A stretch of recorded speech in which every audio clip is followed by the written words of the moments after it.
Whoa! Thank God we're back, David, with more BioShock, baby. And this time, we're leaving Rapture, taken to the skies. To the skies. The sky's the limit. Oh boy. So we've spent this week diving into BioShock Infinite, or should I say floating, David. And oh boy,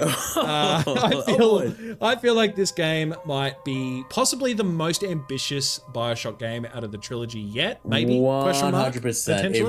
It really rises the bar. I think it's meant to be raise the bar, you fucking troglodyte. But anyway, but for those unfamiliar with the series, David and I are revisiting the BioShock trilogy to see if they still hold up today in the year of our Lord 2025. I just got abused.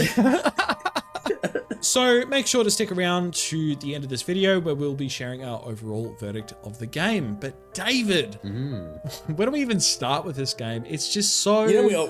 we always ask that question when we play together. Where do we start? Well, it's just, this game it's just so different than the other two games. Yes. And I've just been so excited to play it because I love the setting. I love the theme. It's gorgeous. Okay, well look, let's start off with a bit of a brief synopsis of the story, okay? For those of you who haven't played it, BioShock Infinite follows one Booker DeWitt who is sent to the floating city. Was it Dwight? Yo, Walter Dwight, we gotta cook. We have to cook. So he's sent to the floating city of Columbia to rescue the mysterious young woman named Elizabeth in exchange for clearing his debt. And as he find the girl, clear the debt. Exactly right.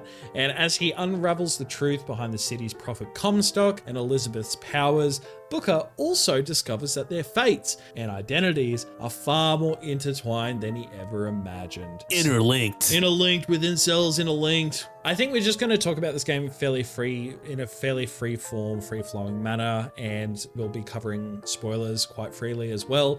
So if you haven't played this game and you don't want it to be spoiled for you, probably. First of all, what are you doing? Play the game. Just play the goddamn game. It's like 12 years old at this point. It's spoiler for the end of this video. It's good. It's good. It's good. It's great. So overall, I guess first impressions of this game, David, what do you think? How do you feel about BioShock Infinite? This game is a massive, completely 180 from the original first two BioShock's game. Just the vibe is so different. The vibe is so different.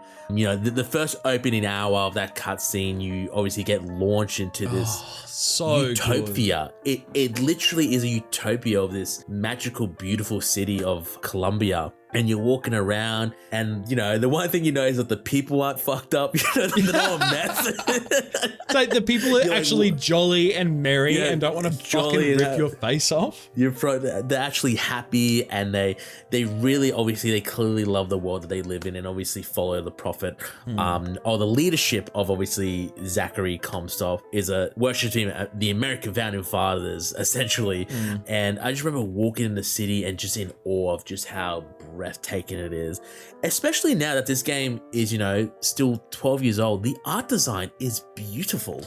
It still holds up incredibly well in 2025. Honestly, I forgot how pretty this game was until I rebooted it up. And I'd say generally, like across all BioShock games, to be honest, like visually, they have just a little bit of a unique touch and a unique design to them where it's depicting something that looks a little bit otherworldly or not 100% realistic. It's not trying to go for that realistic vibe. And I think because of that, it's held up way better than a lot of other games of that time. So I just think visually it's so striking and it holds up so well today. The one bit that I love, and I always do this every time I play this game, is when you first start to hear the barbershop quartet and they start singing, I just sit there and listen to the whole time because it's just so beautifully sung and it's just so magical, and you're just like, this place is wonderful. I love it. It's so beautiful. Everyone's so happy here.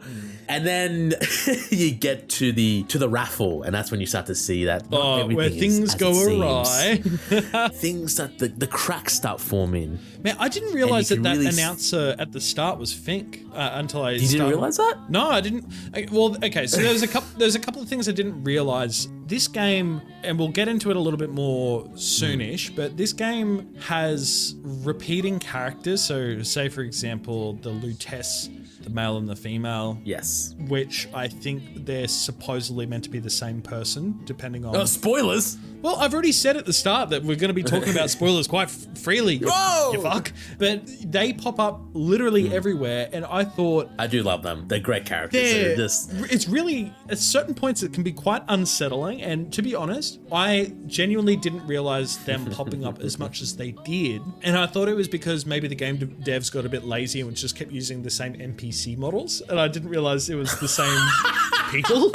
But so you're telling me the accent didn't give it away, the concept of same costume didn't give it away? You were like, oh, these guys are getting lazy with this copy and paste of the NPCs. To be honest, at the start I kind of did. I kind of thought, I'm like, oh yeah, you know, these are just throwaway NPCs. They're just gonna chuck them behind a bar here and there or whatever. But as you see them more and more, I'm like, oh my god, like what's the go with these guys? But maybe let's use this as a springboard and actually talk about the characters of this game. So the thing that BioShock Infinite does so differently than BioShock 1 and 2 is that your main protagonist, so Booker DeWitt, is an actual voiced character, and he is interacting with and engaging with other people rather than them just talking at him. And I'd say because of this, it feels so significantly more immersive of a story. You feel more invested, and especially when he links up with Elizabeth later on, their back and forth is just so nice. Like, it gives us 100%. I think this choice allows the story to actually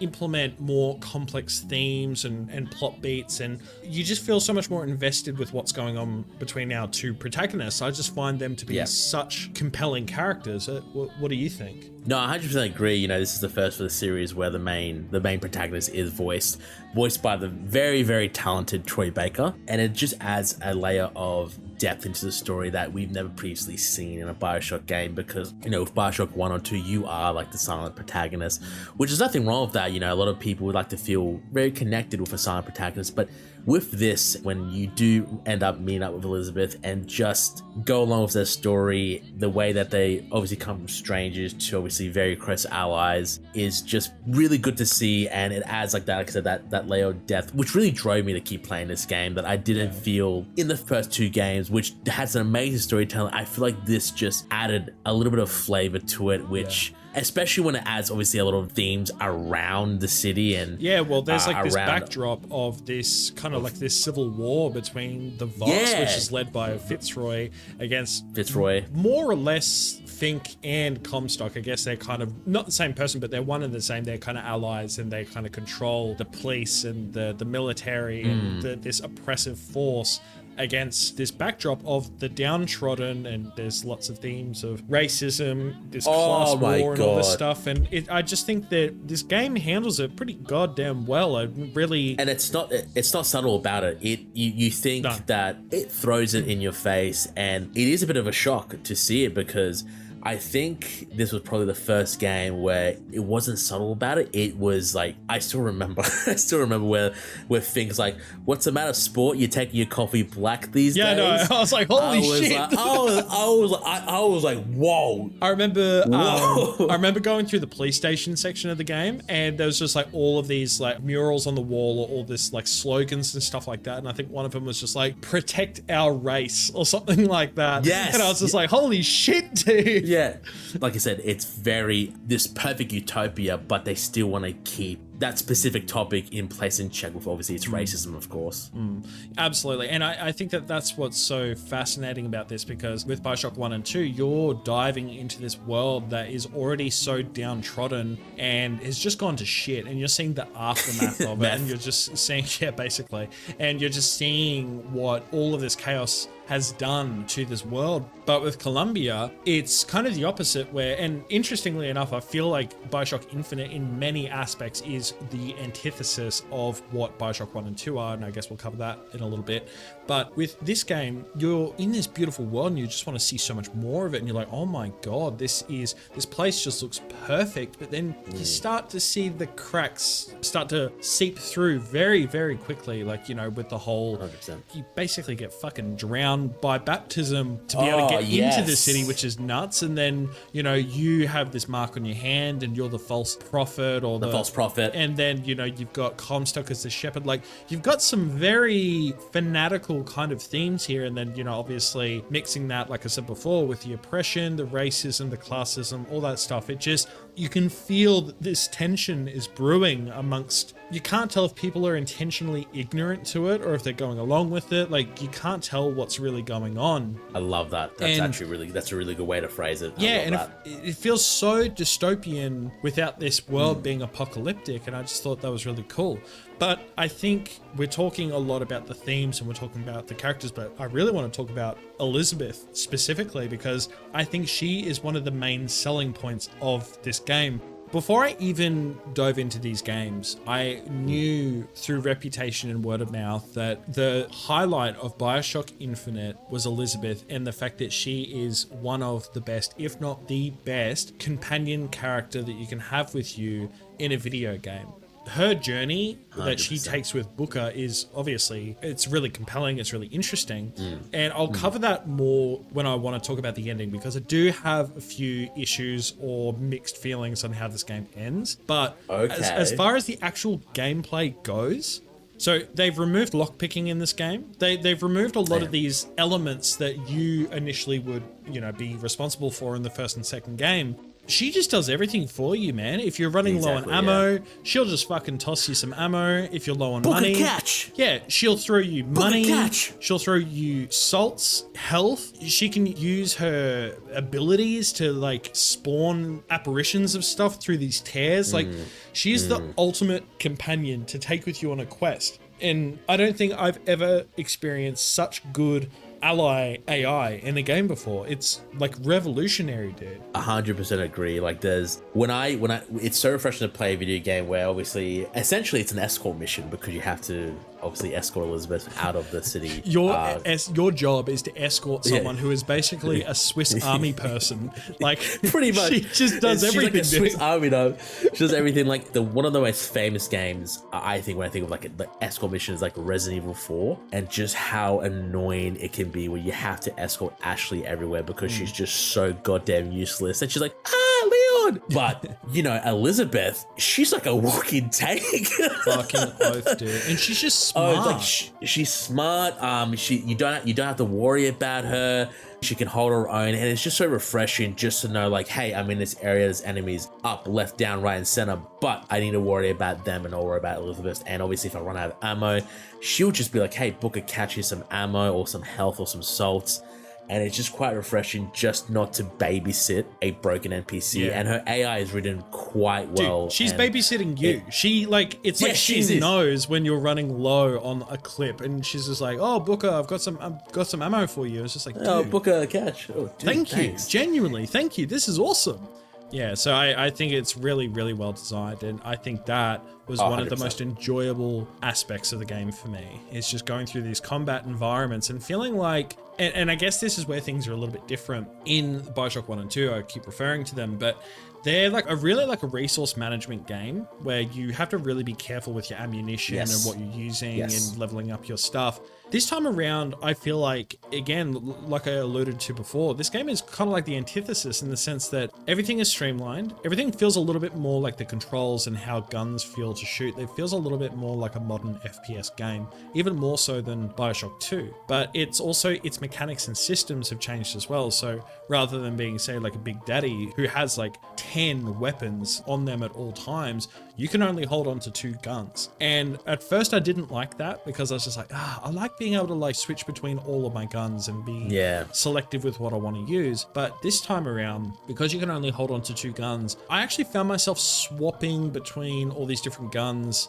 because I kind of had to. Every enemy basically drops their gun. You can choose to pick it up if you want, or you can kind of just rely on your vigors and just kind of wait for Elizabeth to throw you some ammo and you're kind of good again. So I felt like this actually opened the doors a little bit more for me to be more creative with how I played, and I actually really liked that a lot more than the previous games. What do you think? No, 100% agree. You know, this feels definitely like a very much more modern FPS, which I absolutely loved, and it was refreshing just to come from BioShock 2, which obviously, its gameplay mechanic definitely improved from the first one, just to a more modern game where essentially, you have your different weapons, only 2 weapons at a time, and pop headshots, and they have some really good weapons. Like you got the shotgun, the sniper rifle. Yeah, I was gonna say, carbine. what are your favorite guns this time around? Oh my god! Like I really did like the carbine.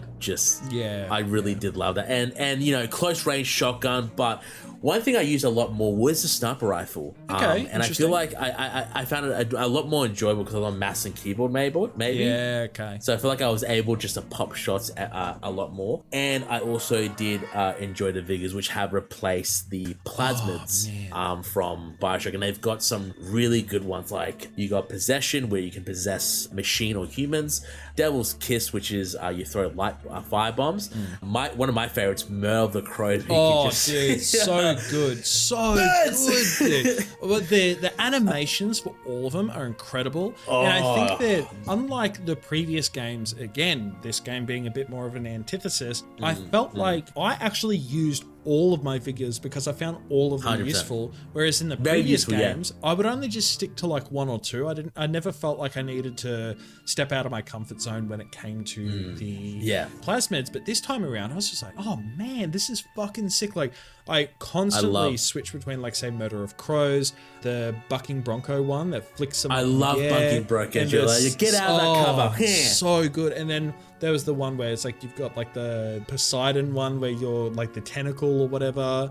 You obviously have your electric bolt. I feel like that's a Undertow? Is that the one you mean? Yes, Undertow. Yeah. And then the ram one where you charge at them, like So and then obviously you got the shock one as well. Yeah, dude. Like they're all so unique, and I found that's. And not only are they so unique from each other, but they're so unique from the previous games where all of the plasmids that were in the second game felt more or less just like a slightly different version of what you already got in the first game. But it's so much better in BioShock Infinite, I think. And this game really encouraged a lot more versatility with how you played, especially with the implementation of skyhooks as well. I love zipping around on the skyhooks. It was so much fun. I'm so glad you brought the skyhooks. Literally, the skyhooks really does open up a new verticality to the game, especially with the AI. And I feel like the AI is a lot smarter in this game than BioShock 2. Yeah. I just love zipping into an area. Enemies are around you. You take a few shots, and then you just skyhook out of there. You're like, okay, and it's just so well implemented, and it's just so fluid. It's incredible. And then obviously that sometimes they can follow you on the skyhooks. So it's so funny. It's so funny when you see them and you're just like, okay, I'm just gonna pop you off from a distance. Pull out your gun, pop them off. But it just adds an in-depth layer of verticality to this game that the previous games didn't have, because you can find yourself surrounded pretty easily if you're not careful. Yeah. And I think it's because there's so many different avenues of, like, so many directions that people can come from. It's not uncommon for you to just be like, oh, I'm shooting at one person, then all of a sudden you're like, oh my god, I'm surrounded, what do I do? And then you look up, and I like that there's so many different options for where you can go. It makes the gameplay feel so significantly faster than the previous games, and I love that. 100%. It's interesting how modern FPS games, they prioritize making you feel like you can run faster, which you can sprint in this game now, which is cool. But what I feel like this game doesn't necessarily try and make you feel like your movement is faster, but it makes it feel faster in basically every other avenue. Like, okay, cool, here's a contraption, you can zip around in the sky. There's all these different directions. You've got these vigors that can make you literally fucking ram people, kind of like the Big Daddy drill charge in the previous game. It's fucking awesome, dude. It's awesome. I do love the charge. You don't have Big Daddies in this game though. Like, you do have some tougher enemies. Like, you've got your George Washington, the automatons. You've got your handymen, and I think that George Washington, no, please.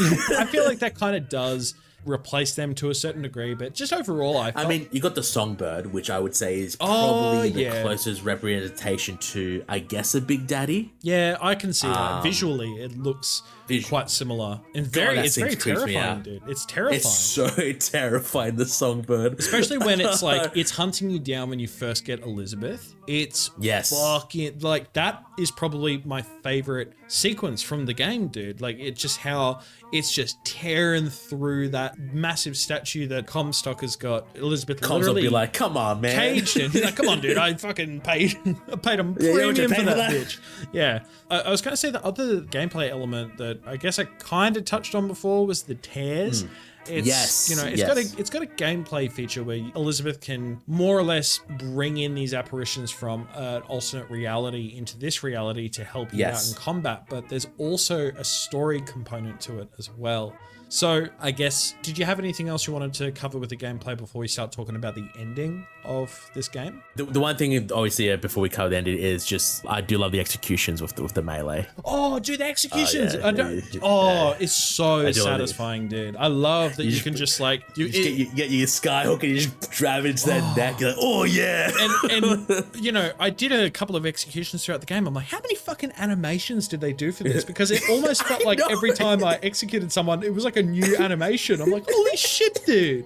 And they're so gory too, and I love that. I was like, yes. Dude, it's like something out of a Mortal Kombat game. It was awesome. Like somehow like Doom. It's like Doom Eternal. Booker is Doom guy. Booker is ripping and or tearing. It's insane. Booker's doing the ripping. Elizabeth's doing the tearing with her tears. Oh, dude, that was good. That was really good. That was clever. I'm here a week. But yeah, that's what I wanted to cover. That's okay. I just love the executions. Well, yeah, I just wanted to talk about just more broadly the story because it feels like we're fucking glazing this game at this point. But I will say that I love this game. I think the gameplay itself matched with such an intriguing story. I was hooked. Like, I could not stop playing this game once I started playing it. It was just so much fun. And I think that is so important. But then we got to the ending, and then I started feeling a bit mixed about the direction this game went. So I feel that this game is a BioShock game in name only. Like, yes, the gameplay elements are similar, and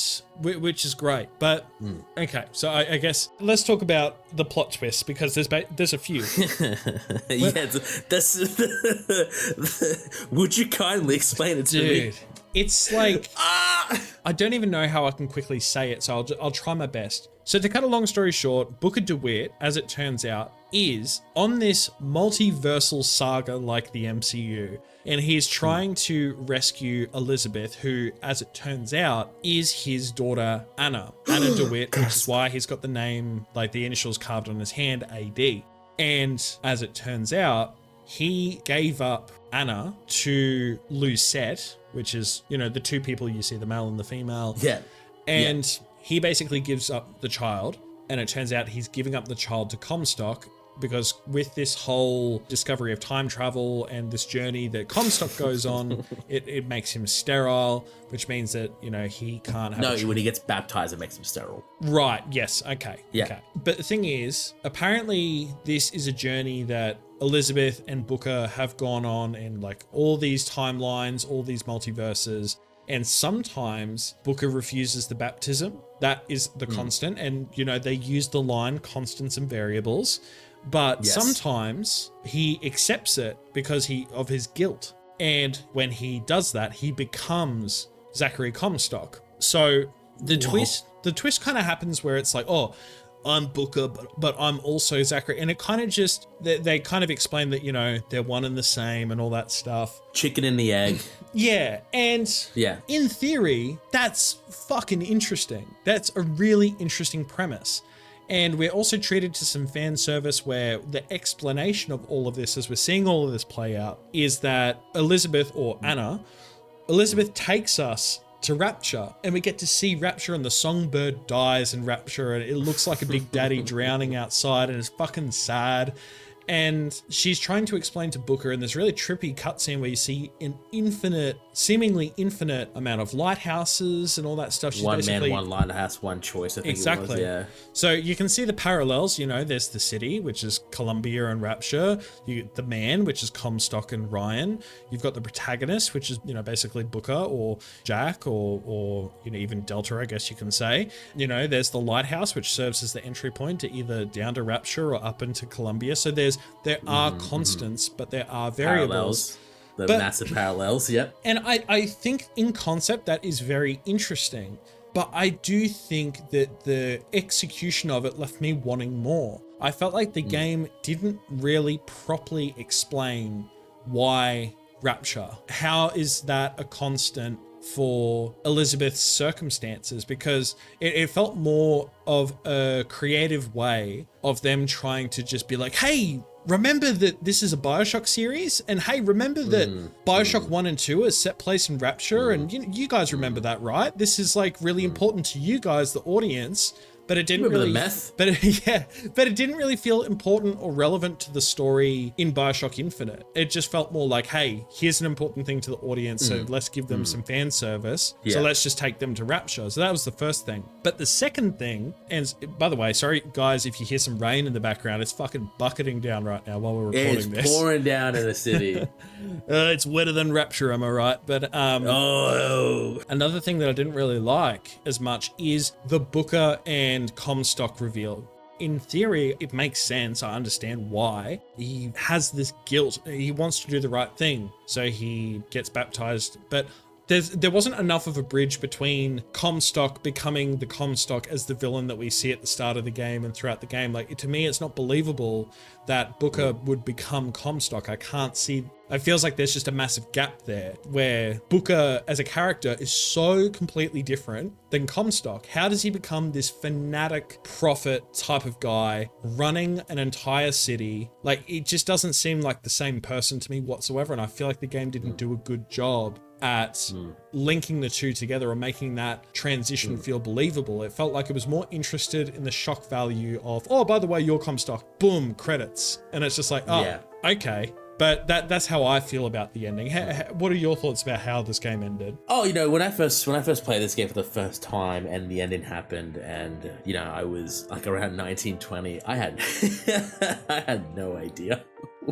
I had no idea what I just witnessed. It was very ambiguous and very convoluted that it took me a while to get my head around. But that's why I also loved it, because it kind of really left you in. It's a thinker in deep thought. I am the thinker. I'm that guy that puts his hand on the chin, of that statue. But replaying it against the ending, I can see that you are right. It is BioShock in name only. Apparently, the Burial at DLC connects to two games. Do you mean Burial at Sea? Burial at Sea, yeah, it does connect Rapture and Columbia. But, to me, I kind of hate how you have to buy an extra piece of DLC just to be like, oh, this is how it connects. I always hate that. Yeah, because apparently the DLC is like fully set in Rapture, and I've heard, I don't know 100% what happens, but I've heard, just like what you just said, the DLC does bridge the gap a little bit more, and it sets up some things like, say for example, that crazy doctor or whatever that's in Rapture, Dr. Suchin or whatever his name is from the first game. So apparently he is in communication with Think, and that's how plasmids and vigors are basically the same thing, and kind of that technology is being swapped around between them. So that's why there's vigors in BioShock Infinite, and that's why there's plasmids in BioShock 1 and 2, because they're sharing that technology and information with each other. But it's just such a shame that it's relegated to DLC. Exactly. The more I kept playing, I kind of figured that why do I feel like that is going to be revealed when I first played that, Comstock is going to be like DeWitt or something, because there was just sudden clues that made it a bit obvious, and I can see what you mean, that it just adds a shock value. And then the ending happens, which, one man, one life, one choice, where it's essentially a paradox in itself, because if Booker dies, if he drowns, then neither him nor Comstock can exist. But then again, if he dies, that means Elizabeth doesn't exist as well. Yeah, and then it's also like, why was there only one Elizabeth that survived at the end? Or is it meant to be kind of like the ending She's the last one? Inception, where it's just like the spinny thing at Inception? It's like, it was all a dream. Is this a dream or is this not a dream? It's like, did we just cut away from the cutscene too early for us to see her disappear, or does she actually stay alive? Like, what are we doing here? But then obviously if you kill Booker, then obviously you erase all comms of existence from all timelines. But why is that Booker the only Booker that has connection to all Comstocks as well? Dude. It's definitely one of those things where I wonder if the writing team or whatever, they were just like, you know what, let's just throw so many fucking things at these guys so that way, they're playing through it and they don't have the time to think about all the plot holes. It's like freaking Elizabeth throughout the whole game. She's like, I bet you're wondering about my finger, aren't you? And I'm like, no, I wasn't actually. I don't give a shit. And she's like, my finger. And it's just like, I don't care. I don't fucking care, Elizabeth. And then on top of that, if you add in the post-credits scene where Booker's somehow back in his apartment and it goes towards or he wakens in his office and he calls out for Anna, and then it cuts off, leaving like a very ambiguous ending. So if that book is alive, then does that mean there's a Comstock alive? Like, do you know what I mean? I didn't even know there was a post-credit scene. That's crazy. Oh yeah. So by the way, there's a post-credit scene that cuts to Booker awakening in his office, and he calls out for Anna, and then it cuts to black. Okay. Well, apparently they are working on a sequel though, supposedly. And honestly, I've been dying. I've been waiting. I've been wanting another entry into the series. I just want. But the thing is, where can they go from here? I don't know, man. I don't know. But I guess that's their job to figure it out, I guess, if they're going to do a sequel. Yeah.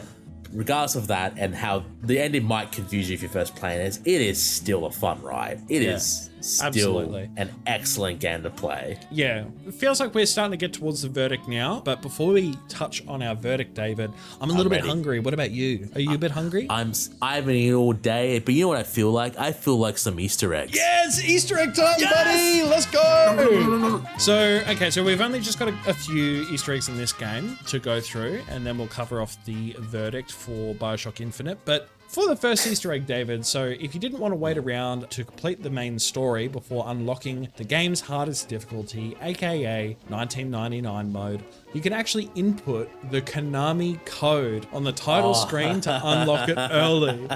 So for those of you who didn't know, the Konami code is an iconic cheat code used throughout so many video games.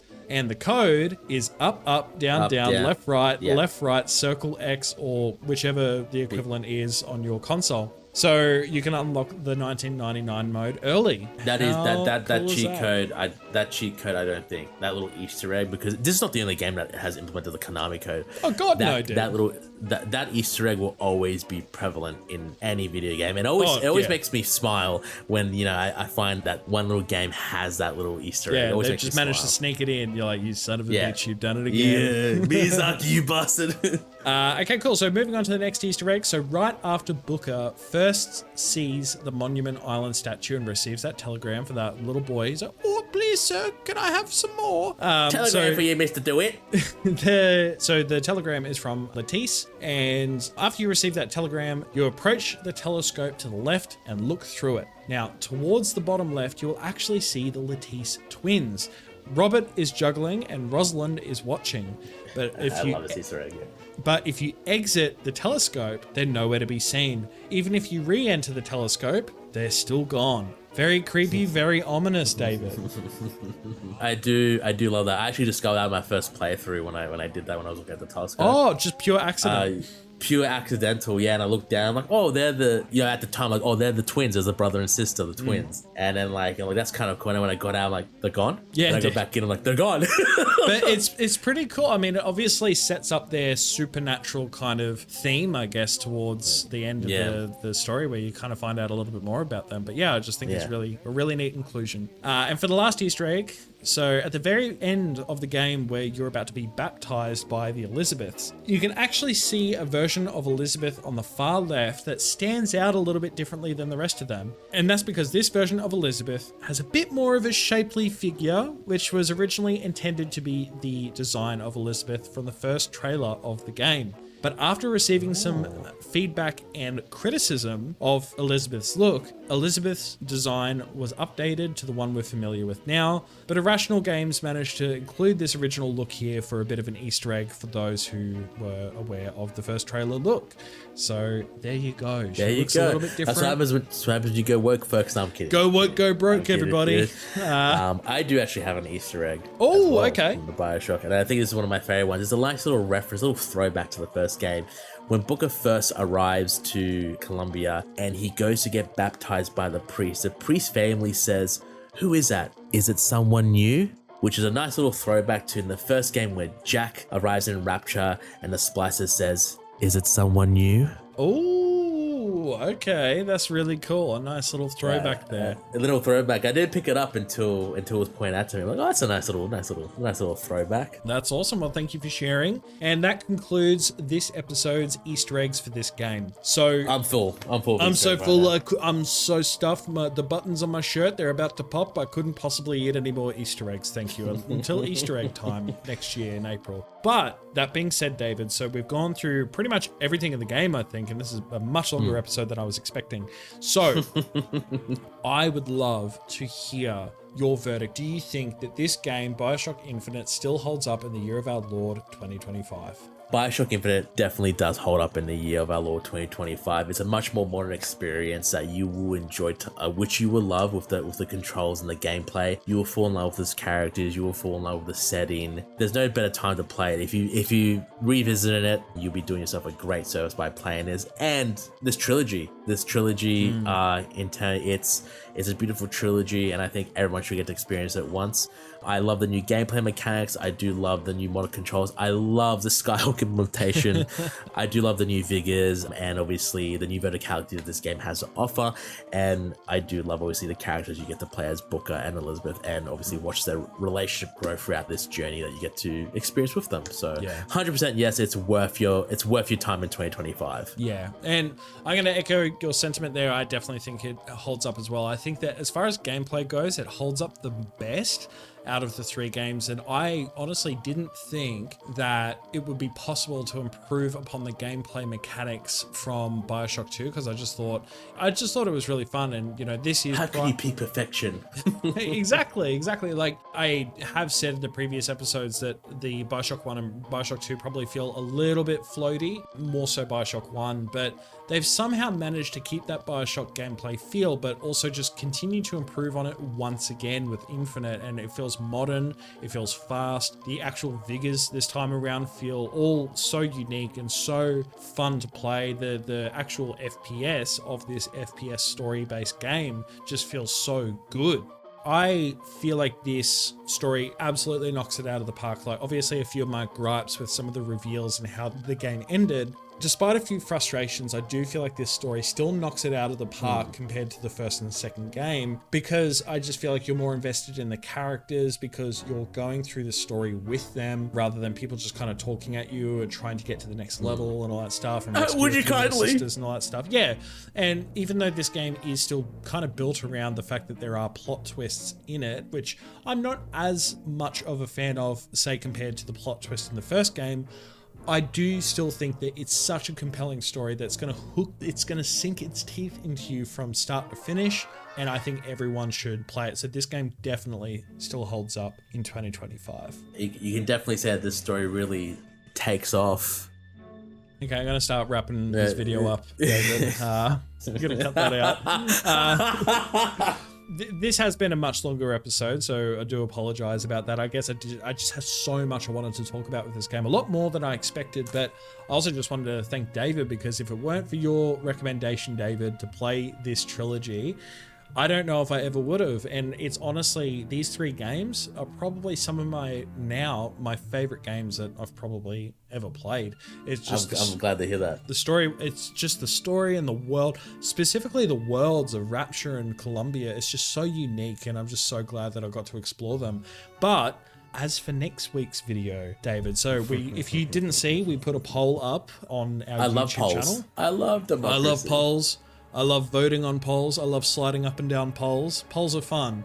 But we put a vote out to our community to see which trilogy, to the people, to see what they wanted to see us explore next. We had a poll out of the Crisis trilogy or Dead Space 1 to 3. 66% of people voted for the Dead Space trilogy. So starting next week, David and I are going to be exploring. Not gonna lie. Yeah.